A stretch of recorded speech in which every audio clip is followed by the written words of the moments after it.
The screams echoing from the palace menagerie could be heard 3 courtyards away, piercing the autumn air of 1487 like daggers through silk. Queen Isabel de Montclair stood at her chamber window, her pale fingers pressed against the cold glass as she watched the last of the autumn leaves spiral down into the stone courtyard below. The screaming had stopped now, replaced by the low, satisfied rumbling of well-fed beasts. "Your Majesty," came a trembling voice from behind her. "Lady Marguerite the matter has been concluded." Isabel did not turn from the window. At 28, she possessed a beauty that had once been compared to that of angels, but 5 years on the throne of Valeria had carved lines of cruelty around her emerald eyes and hardened her rosebud mouth into something more akin to a blade. Her auburn hair, once her greatest vanity, now hung in elaborate braids woven with pearls and gold thread, a crown of beauty that concealed the calculating mind beneath.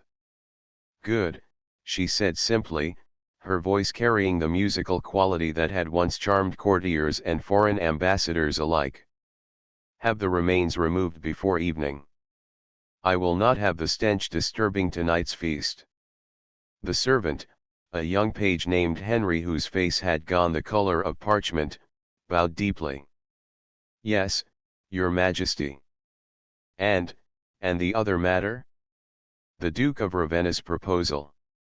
Now Isabel did turn, her green eyes fixing on the boy with an intensity that made him take an involuntary step backward. "The Duke of Ravenna," she said, tasting each word like wine, "seems to believe that a widow's throne makes for easy conquest. Perhaps he requires a demonstration of how mistaken such assumptions can be." Henry's throat worked visibly as he swallowed. Shall I prepare a response to his envoy?" "Oh, I shall respond personally," Isabel said, moving away from the window with the fluid grace of a predator. Her gown, a masterpiece of Venetian silk in deep burgundy, rustled softly as she walked. "But first, summon my council. It seems we have much to discuss." As the page scurried away, Isabel allowed herself a moment of quiet satisfaction. Lady Marguerite de Beaumont had been beautiful, wealthy, and worst of all, ambitious. She had also been foolish enough to believe that her connections to the French court would protect her when she began spreading whispers about the Queen's unconventional methods of dealing with political rivals. The menagerie had been Isabel's late husband's passion, a collection of exotic beasts gathered from across the known world.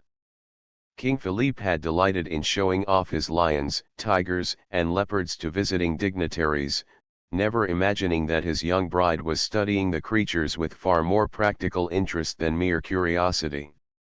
When Philippe had died of a sudden fever 3 years ago, a fever that had struck him down mere hours after he had threatened to annul their marriage for her failure to produce an heir, Isabel had inherited not only his throne but his magnificent collection of predators.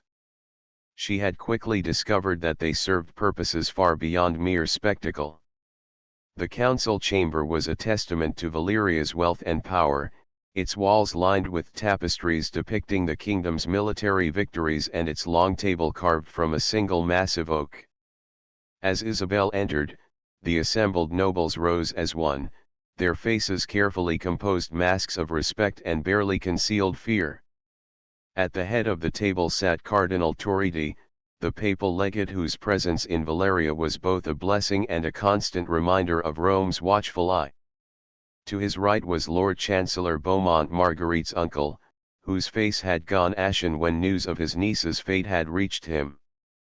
The other seats were occupied by the usual collection of dukes, counts, and bishops who comprised the kingdom's ruling elite. "Gentlemen," Isabel said, taking her place at the head of the table opposite the cardinal. "I trust you have all heard of Lady Marguerite's unfortunate accident."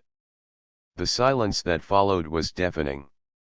Lord Chancellor Beaumont's hands trembled as he reached for his wine cup, while several of the younger nobles found sudden fascination with the grain of the wooden table. Cardinal Torridi, a man whose political acumen had survived 3 different popes, cleared his throat delicately.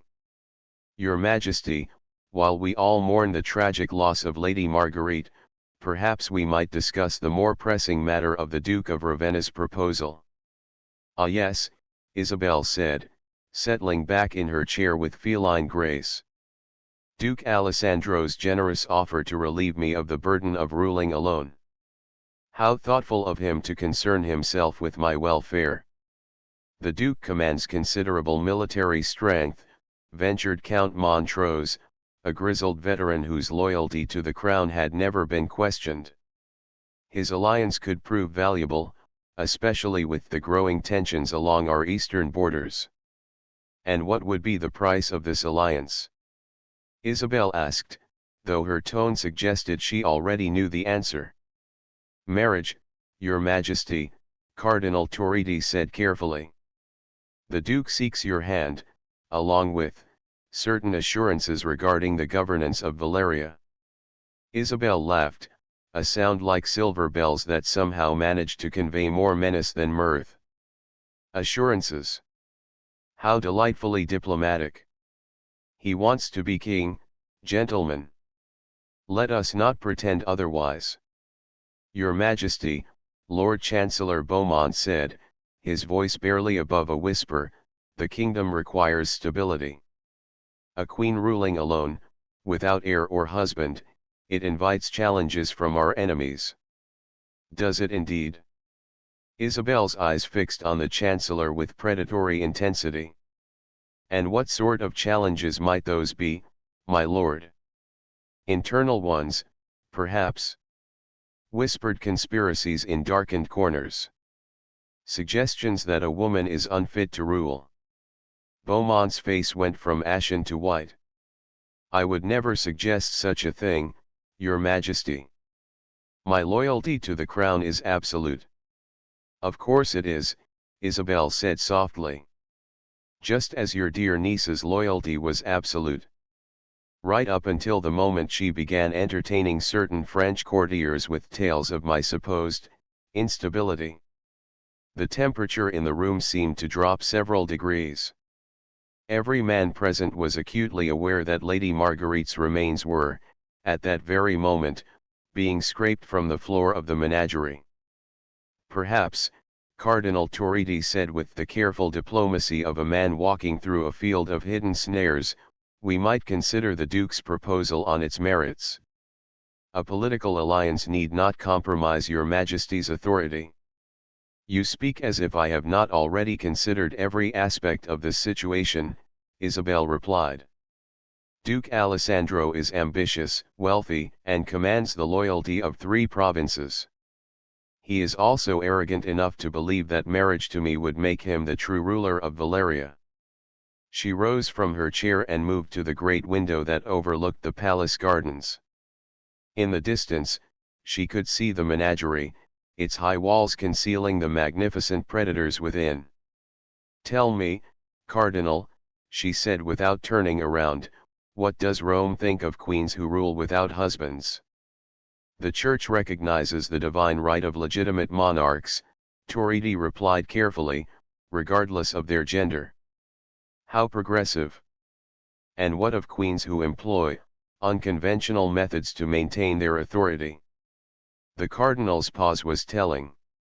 The Church has always understood that rulers must sometimes make difficult decisions in service of the greater good. Isabel smiled, though none of the men in the room could see her expression. The greater good. Yes, I find that phrase covers a multitude of necessities. She turned back to face the council, her green eyes sweeping across their faces like a general surveying a battlefield. Gentlemen, I have ruled Valeria for 3 years without a husband's guidance. In that time, our treasury has grown, our borders have remained secure, and our enemies have learned to respect our strength. Why, then, should I surrender half my power to a man whose only qualification is his ability to father children? The matter of succession began Bishop Aldrich, but Isabel cut him off with a gesture. The matter of succession will be resolved in due time. For now, I am more concerned with the immediate threat posed by those who would see me weakened or removed. Lord Chancellor Beaumont shifted uncomfortably in his seat. Your Majesty, surely you do not suspect your own council of disloyalty. I suspect everyone, my lord. It is what has kept me alive and on the throne. Isabel's smile was sharp as a blade. But I am not unreasonable. I understand that some of you may have reservations about my methods. Perhaps you feel that a gentler approach would be more appropriate for a woman in my position. The silence stretched taut as a bowstring. Finally, Count Montrose spoke up. Your Majesty, we serve at your pleasure. Our concerns, if any, stem only from our desire to see the kingdom prosper. How reassuring, Isabel said. Then you will have no objection to my response to Duke Alessandro's proposal. She moved back to her chair but did not sit, instead placing her hands on its high back and leaning forward slightly. The gesture was casual, but every man in the room felt the weight of her attention like a physical force. I intend to invite the Duke to court, she announced.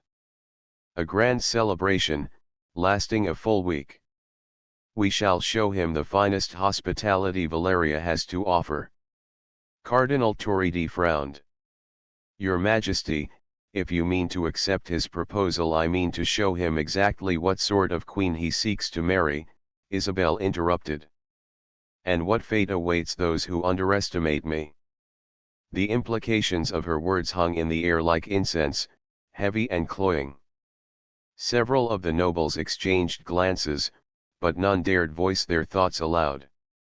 There is another matter, Isabel continued, her tone becoming almost conversational.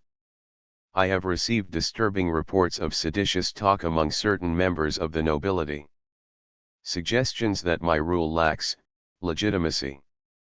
Lord Chancellor Beaumont's wine cup slipped from his nerveless fingers, shattering on the stone floor and sending red liquid spreading like blood across the ancient stones. Clumsy of me, he whispered, staring at the spreading stain. Indeed, Isabel agreed. Clumsiness can be so dangerous. One never knows when a misstep might prove fatal. She began to pace around the table, her silk gown whispering against the stone floor. As she passed behind each chair, the occupant seemed to shrink slightly, as if trying to make himself invisible. I have been thinking, she said, her voice taking on a dreamy quality that somehow made it more terrifying, about loyalty. About what it truly means to serve one's sovereign. My late husband, God rest his soul, believed that loyalty could be bought with gold and titles. But I have discovered that true loyalty requires deeper motivation. She paused behind Bishop Aldrich's chair, her hand coming to rest lightly on his shoulder. The elderly cleric went rigid as stone. Fear, gentlemen, is a far more reliable foundation than affection. Love can be withdrawn, but fear endures. Your Majesty, Cardinal Torridi said, his diplomatic training finally overcoming his growing alarm, surely the loyalty of your subjects stems from respect for your wisdom and strength, not from fear. Isabel laughed again, that same musical sound that raised the hair on every neck in the room. Oh, Cardinal, you flatter me. But we both know that respect without fear is merely politeness. And politeness, as Lady Marguerite discovered, can be so easily discarded when it becomes inconvenient. She completed her circuit of the table and returned to her chair, finally sitting down with the fluid grace of a cat settling onto a favorite perch. Now then, she said, her tone becoming brisk and businesslike, let us discuss the arrangements for Duke Alessandro's visit. I want everything to be perfect. The finest wines, the most elaborate entertainments, the most memorable demonstrations of Valyrian hospitality. For the next hour, they discussed the details of the upcoming celebration. Menus were planned, guest lists compiled, and entertainment arranged. Through it all, Isabel maintained the demeanor of a gracious hostess planning a social gathering, but every man present was acutely aware of the undercurrent of menace that ran beneath her words. As the meeting drew to a close, she made one final announcement that sent a chill through the assembled nobles. "I have decided to expand the menagerie," she said casually, as if discussing a new tapestry for the great hall. "I have heard that the merchants of Constantinople have acquired some particularly magnificent specimens. Lions from the Atlas Mountains, tigers from the Indies, and something called a leopard of unusual size from the dark heart of Africa." Lord Chancellor Beaumont's face had gone beyond pale to a sickly green. "Your Majesty, the current menagerie is already quite extensive." "But not nearly extensive enough," Isabel replied. "I find that my current collection, while impressive, lacks variety. And variety, as they say, is the spice of life." She rose from her chair, signaling the end of the meeting. "Gentlemen, you have your instructions. I trust that Duke Alessandro's visit will be everything he expects, and more." As the nobles filed out of the chamber, each man lost in his own dark thoughts, Cardinal Torridi lingered behind. When they were alone, he approached the Queen with the careful steps of a man navigating a minefield. "Your Majesty," he said quietly, "I feel compelled to express certain concerns." Isabel turned to face him, her expression serene. "Concerns, Cardinal? How unlike you to be so direct." "The Church has always supported your reign," he continued, "but there are limits to what Rome will tolerate. The fate of Lady Marguerite has not gone unnoticed. Has it not?" Isabel's voice was silk over steel. "And what, precisely, has Rome noticed?" "That a noble woman died under unusual circumstances. That her death coincided remarkably with her criticism of certain royal policies. That this is not the first such coincidence during your reign."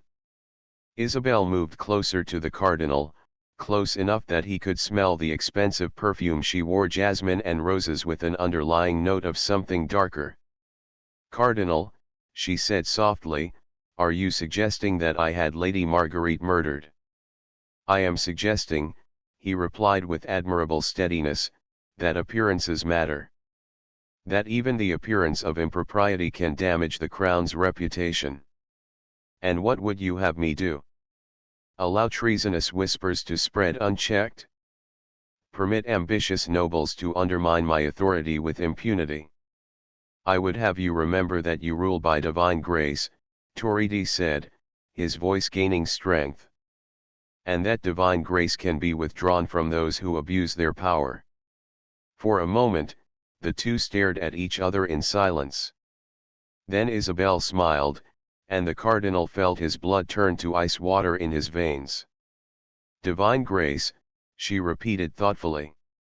"Yes, I suppose that is one way to look at it. But tell me, Cardinal, if God disapproves of my methods, why does he continue to grant me victory over my enemies?" "Perhaps," Torridi said carefully, "he is testing your soul."